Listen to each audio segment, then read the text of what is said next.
el mayor error por el que yo he visto que mayores compañías fracasan a la primera es por querer hacer un copy-paste. Y si es para trabajar por cuenta propia, pues normalmente lo que les faltan un poco es recursos y estrategia. Hoy en Listening Leaders tengo el placer y el honor de viajar hasta la ciudad de Miami para contactar con una persona a la que conocí hace mucho tiempo, que me fue de mucha ayuda, aunque ella quizás no lo sepa, porque uno llega a la ciudad de Miami y solamente busca caras amables y personas que te den un poquito de esperanza y de luz, que aquello que estás haciendo tiene sentido. Y esa cara amable, en mi caso, fue Arantxa Jordán, que por entonces estaba en la Cámara de Comercio, hoy es fundadora de Yellowstone como el parque Consulting Group, y es un placer para mí tenerte aquí y que me cuentes un poco en qué consiste esto de ayudar a los que llegan y cómo se hace, con mucha paciencia, imagino, ¿no? Sí, la Raúl, encantada de volverte a ver. Pues sí, fundé Yellowstone Consulting Group después de varios años apoyando a compañías, en este caso españolas, que querían establecerse en Estados Unidos, y luego tras una experiencia adicional en un despacho de abogados decidí fundar la compañía. Entonces, bueno, al final es un poco, ¿no?, asesorarles en todo lo que es el mercado de Estados Unidos, normativa, estrategias, en definitiva, todo lo que tiene que ver con embarcar aquí. ¿Qué elementos... ¿hay algún elemento común que hayas visto en todos los emprendedores que te llaman y te dicen, Arantxa, me quiero ir para Miami? Pues mucho desconocimiento por un lado, es decir, la preocupación más habitual es, oye, ¿cómo adapto mi producto? ¿Cómo ejerzo ese servicio en Estados Unidos o particularmente en Miami? Te diría que es el, el punto más habitual, ¿no?, en las primeras consultas. Y ya dependiendo del producto o del servicio, pues nos vamos hacia un lado o hacia otro. Un tema no menor es el tema de permisos de trabajo, ¿no?, de legal estancia, porque mucha gente piensa que es agarrarse el avión, plantarse en Miami y ponerse a hacer cosas, ¿no? Pero claro, hay un papeleo y una burocracia detrás y sobre todo unas autorizaciones que sin ellas no puedes hacer absolutamente nada. Sí, en ese lado, por ejemplo, sí que es verdad que contamos con colaboradores que son abogados que se especializan en inmigración, porque cada caso es un mundo. Nosotros estamos más en la parte de qué necesitas para importar el producto o qué licencias necesitas para ofrecer ese servicio, ¿no? Y adaptarlo para que lo puedan hacer aquí correctamente y comercializar. Pero la parte migratoria es más de despacho de abogado de inmigración. Obviamente, obviamente. Oye, ¿cómo afecta este mundo de las tarifas, ¿no? De los, ¿cómo castiga, digamos, un poco el margen de los precios que tú quieras poner en un mercado como Estados Unidos? Pues mira, ya por suerte se ha estabilizado todo bastante, pero hasta ahora hemos tenido muchísimas consultas al respecto. Y al final, más que castigar, depende de cada caso, porque hay incluso a quienes les beneficia por el tipo de producto que están trayendo, se quitan del medio bastante competencia, pero sobre todo en lo que estamos trabajando es mucho en la estrategia, ¿no? Pues aquellas compañías que a lo mejor estaban enviando directamente al cliente por avión, con la nueva tarifa, o sea, con el nuevo arancel, ya entran en pérdida. Entonces ya es darle la vuelta a eso, plantearse montar aquí un almacén que es muchísimo más efectivo, ¿no? Entonces, al final, yo no le llamo castigarlo, digo que hay que hacer un cambio de estrategia. Sí, sí, no, es un ajuste, desde luego, sí, sí, no, no Sí, tengo, sí, sí, no total. tengo, no tengo dudas. Oye, ¿hay algún denominador común también en los productos que más, o productos o servicios que más se atreva la comunidad? Imagino que recibirás españoles en una gran mayoría de los casos, ¿no? Recibo bastantes españoles y en ese lado, por ejemplo, o sea, en el lado de españoles, muchísimo del sector de la alimentación y cada vez más de tecnología, softwares y demás, también hay bastante. Textil también, aunque normalmente recibo más de Portugal porque, bueno, en Portugal también les va bastante bien en el sector de textil y Estados Unidos es un mercado interesante para ellos. Pero hablando de españoles, que me desvío, yo te diría que sobre todo alimentación. O sea, el jamón, el aceite, ¿no? Lo típico que los americanos les encanta y los españoles estamos como locos por exportar. Sí, aceites de oliva, vinos, luego esto que ahora en Estados Unidos está muy de moda, ¿no? Las mezclas con un contenido de alcohol que es bajo y cuenta, es como una especie de refresco pero con alcohol, eso cada vez también hay más. tipo la sangría, pero productos parecidos. Básicamente, o sea, es que hay un poquito de todo, ¿no? Pero hay bastante fuerte, sí. Ayúdame, yo soy un pequeño productor que estoy ahí en Jaén. De repente acabo de ver el podcast con Arantxa Jordán y me siento con el consejo que es mi familia y lo hacemos desayunando y le digo, niños, yo creo que tendríamos que ir a Estados Unidos. He visto ahí una chica muy simpática. ¿Qué es lo primero que tienen que pensar? ¿Qué es lo primero que tienen que hacer antes de tomar la decisión de venir o no? Bueno, pues mira, lo primero te diría saber que tienen que estar registrados ante el FDA, que es el Food and Drug Administration. Es la agencia gubernamental que regula alimentación y bebidas sin contenido alcohólico o inferior al 7%. Es gratuito, aunque luego hay un par de matices ahí, que no me quiero enrollar porque depende del producto. Y luego necesitan adaptar el etiquetado a la normativa estadounidense y contar con un importador FSVP. Una vez tienen claro eso, yo lo que les recomendaría es hacer un estudio de mercado y ver dónde están, ¿no? Cuál es su posicionamiento en el mercado, por qué estado quieren entrar, si pertenecen a algún nicho. Y a partir de ahí, teniendo en cuenta toda la normativa y la adaptación del producto, empezar a buscar potenciales socios, que pueden ser importadores o pueden ser distribuidores, compañías que se dediquen aquí a construirles la marca, ¿no?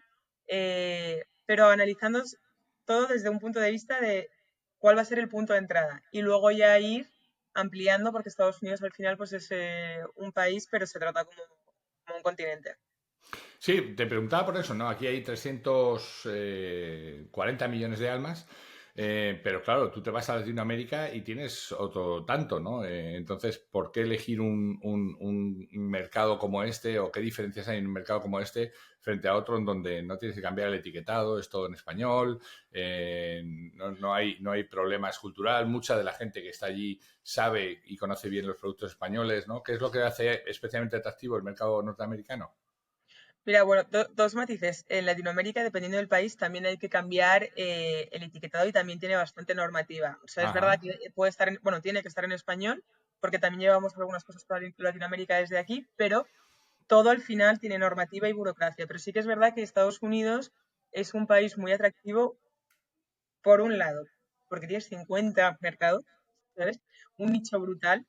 Y luego estar en Estados Unidos también te abre la puerta porque deja claro que estás muy capacitado para manejar mercados internacionales y adaptarlo. Entonces yo te diría que estos son los dos puntos más importantes, dejando, o sea, dejando al lado obviedades, ¿no? Como que al final, pues lo que decías tú, 340 millones de potenciales consumidores. Claro. Es en cierto modo es conseguir el sueño americano y una vez que demuestras que has podido llegar a América, ya eso te abre las puertas para otros lugares. Hablemos de algo que a mí no me gusta, este es un mensaje, este es un canal especialmente positivo. Siempre me acuerdo y cuento cuando salí por primera vez de España, mi querida madre me dijo, hijo, ¿y si te va mal? Y le dije, mamá, ¿y si me va bien? Eh, Siempre pienso en el lado positivo, ¿no? Y sin embargo, siempre es bueno también ver como otros, ¿cuáles son los principales errores que has visto de gente que lo intentó, que no tuvo en cuenta determinadas cosas y que supongo que habrás conocido también casos como ese, ¿no? Sí, he conocido muchos. El mayor error o el motivo por el que yo he visto que mayores compañías fracasan a la primera es por querer hacer un copy-paste, por implementar un modelo de negocio o un modelo de producto que funcionaba en España en este caso, e intentar implementarlo tal cual en Estados Unidos. No solo por el tema de normativa que hablábamos antes o temas burocráticos, sino porque aquí las tendencias de mercado son otras, el consumidor está acostumbrado a otro tipo de cosas, si hablamos de servicios, el cliente también tiene unas expectativas y solicita unas cosas distintas, ¿no? Por ese lado siempre recomendábamos hablar con alguien que puede ser Yellowstone Consulting Group o puede ser otro, que conozca el mercado, que sepa quiénes son los principales actores. Otro de los errores que también hemos visto, por ejemplo, es aliarse con el socio equivocado, es decir, que sí a la primera, ¿no? Sin haber hecho un background check, o sea, ver un poco los antecedentes de esa compañía o pedir referencias. Ese ha sido otro de los motivos también por los que hemos visto que las compañías o no han crecido al ritmo al que deberían o directamente no han conseguido evolucionar, ¿no? Y establecerse aquí de acuerdo al business plan que podían tener. Yo te diría que esos son los dos, hay mil motivos, ¿no? Pero, viéndole el lado positivo, una vez te has dado el bofetón, te sirve como un máster para aprender, adaptarte, ¿no? Y a partir de ahí empezar a escuchar, empezar a informarte y ya hacer el segundo intento de una forma mucho más preparada. Has tocado un tema que me parece clave, que es el tema de los socios. En los países en los que yo he vivido, yo he podido ver gente que ha fracasado y precisamente por eso, ¿no? Por no elegir el socio adecuado. ¿Qué hace falta en Estados Unidos para encontrar? ¿Qué hace falta que tenga un buen socio en los Estados Unidos para poderte asociar con él? Mira, yo siempre digo que lo más importante es que tenga conocimiento del mercado, que es de lo que suele carecer la compañía que está fuera de Estados Unidos, ¿no?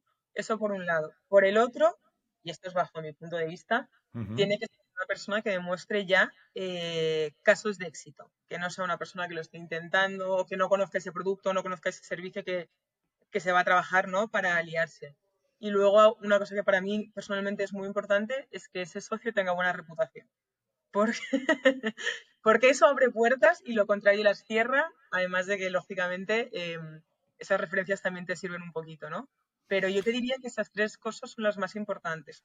Y luego, lógicamente, entenderte, que haya una base de confianza, que los dos tengáis las dos tengan la misma visión, ¿no? Pero los tres que te he dicho antes te diría que son fundamentales.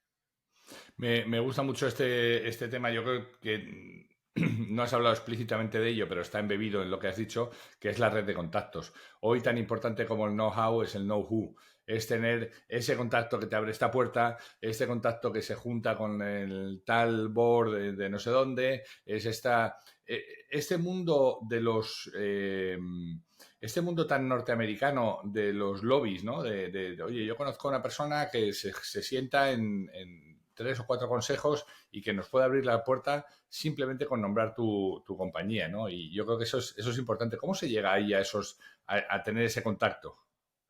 Yo creo que al final eso es ir conociendo muy poco a poco, o sea, no poco a poco, pero es ir conociendo y profundizando muchísimo en las personas que están aquí en Estados Unidos, en el quién es quién, como decías tú, ¿no? Y estudiarles al final. O sea, saber qué puertas te pueden abrir, saber en qué entornos se están rodeando, saber, pues eso, dónde se sientan, ¿no? En qué sectores es donde tienen un poquito más de control o de, entre comillas, poder. Pero el networking es fundamental. Yo, de hecho, Creo. por ejemplo, siempre voy mínimo a 2 eventos de networking a la semana. Digo que no a todos aquellos que sé que no me van a dar un valor añadido y hago el extra esfuerzo de ir a eventos que quizás no me viene bien cuando sé que ahí va a estar la gente con la que yo me quiero reunir o quiero establecer una relación o afianzarla, ¿no? O sea, eso es fundamental. Aquí tienes que estar constantemente moviéndote y en contacto con la gente. Desde la oficina, solo desde la oficina no se llega muy lejos.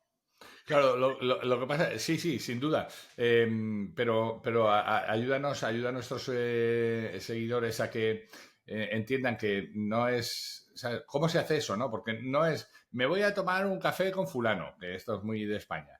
Me voy a comer a una marisquería, le invito a comer y en las copas, cuando llegan las cervezas o cuando llegan los postres, ahí es donde me pongo ya a hablar de lo mío y tal. Porque es que, para empezar, no hay sobremesa muchas veces en las comidas de negocio de los Estados Unidos, ¿no? Son drivers completamente distintos, ¿no? Sí, no, aquí yo te digo, por mi experiencia y por lo que he visto, las tomas de contacto iniciales normalmente se suelen hacer en eventos de networking si vas a puerta fría porque no conoces a una persona que conozca a tal persona y luego es ir demostrando y manteniendo esa relación consolidada, reuniéndote con esa persona, continuando yendo a eventos donde sabes que le vas a ver, teniendo reuniones virtuales, o sea, pero es constante, ¿no? Te ves un día y ya está. Y la manera de empezar al final, inevitablemente, es estando aquí y que te conozcan y te vean y ser consistente en eso. O sea, Ujú. no, el modelo de estoy en España, hago un viaje una semana y me vuelvo y pretendo mantener todas esas relaciones, aquí no suele funcionar. Necesitan verte, saber, conocerte bien, saber qué es lo que haces, que te está yendo bien, que estás bien asesorado, ¿no? Que lo que estás haciendo va alineado con lo que realmente funciona aquí.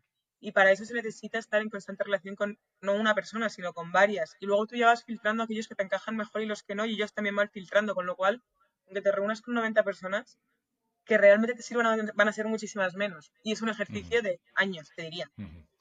Y sobre todo, sácame de mi error, si no es cierto. Ser muy transparente. Yo creo que a diferencia de lo latino, que es como, bueno, no te voy a contar mucho porque todavía no lo tengo muy, o no quiero contártelo para que no me lo pisotees. Aquí sí que se lleva mucho mira, estoy haciendo esto, voy a ir por aquí y tu ayuda en este lado me sería fundamental. Eso Total. se agradece mucho, ¿no?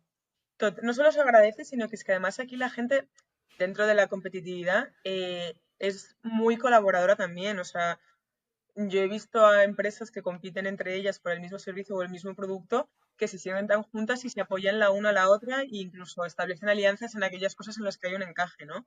Entonces, claro, hay que ser transparente porque lo contrario genera desconfianza, efectivamente.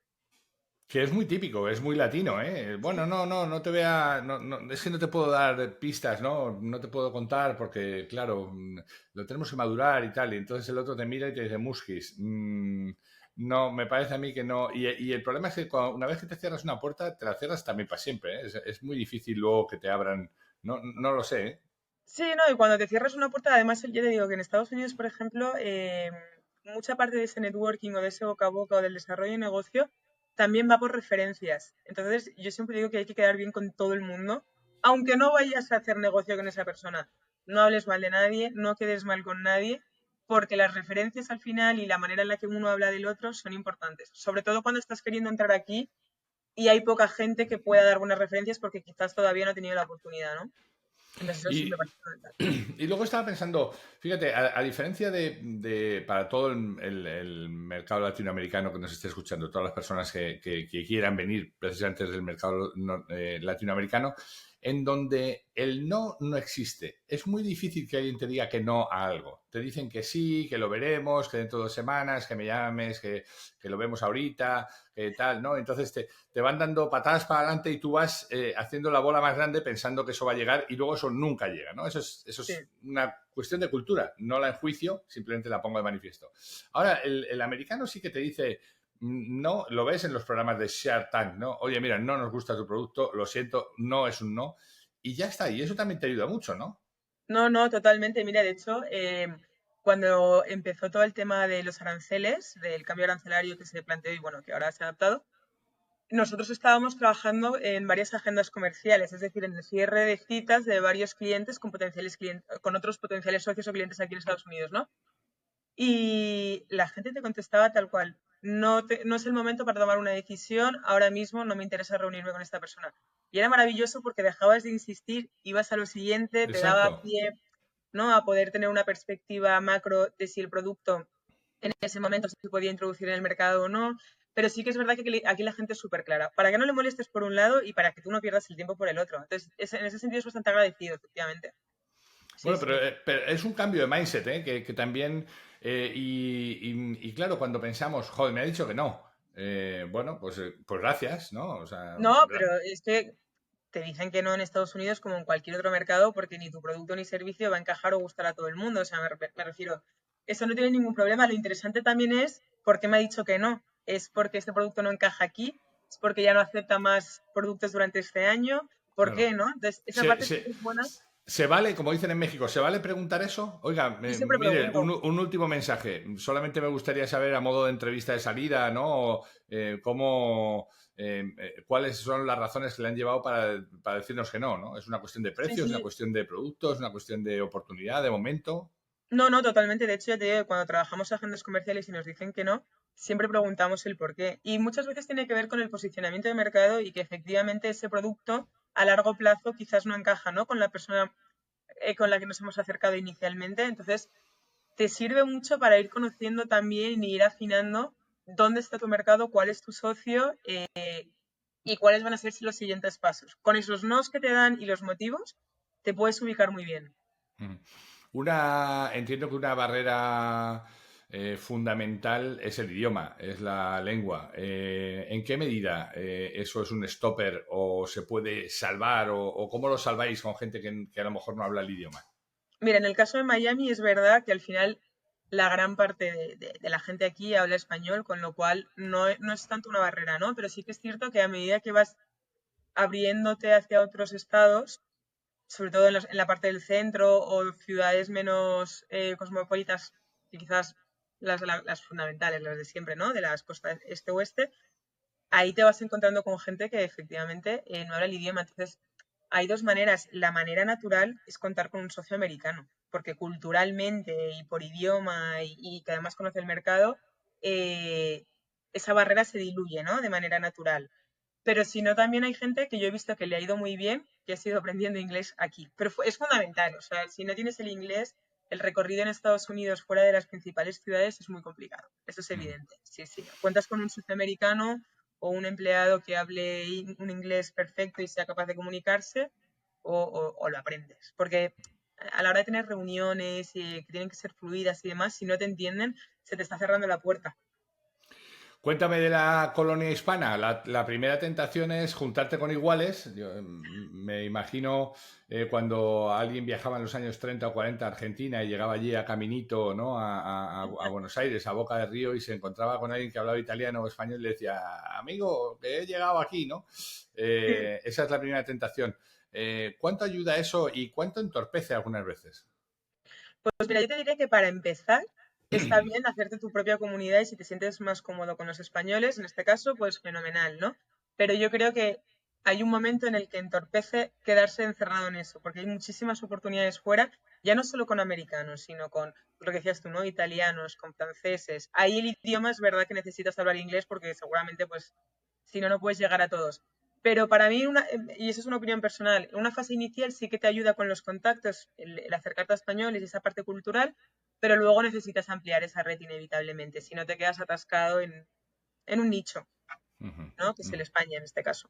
Sí, sí. Yo, Que, vamos, que en muchos casos, aunque quieran, tampoco pueden ayudarte, ¿no? Porque no tienen ellos, mucha parte ha venido también como tú a trabajar allí, tiene sus contactos, tiene su negocio, pero no necesariamente se tiene por qué parecer al tuyo, ¿no?